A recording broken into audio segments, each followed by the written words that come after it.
When taking blood pressure, it's important that your client is seated at least 5 minutes prior to the reading.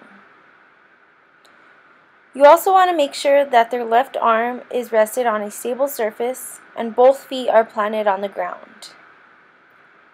When taking blood pressure, it's important to make sure that you have the correct size cuff. A cuff that's too big can underestimate readings, a cuff that's too small may overestimate. When inserting the stethoscope in your ears, you want to make sure that the buds are pointing away from you. To make sure it's on, you can tap lightly. If you don't hear anything, you can turn the dial in the back.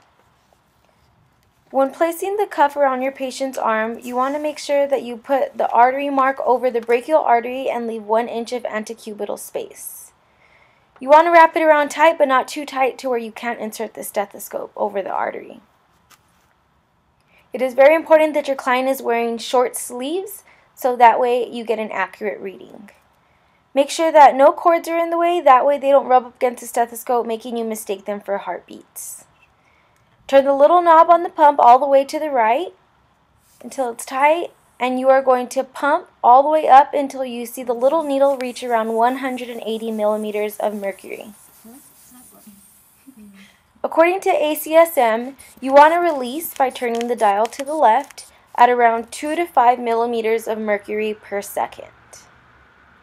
You want to listen for the Korsakoff sounds, which sound like thumping sounds. Your first sound will be your client's systolic reading, and the last will be the diastolic.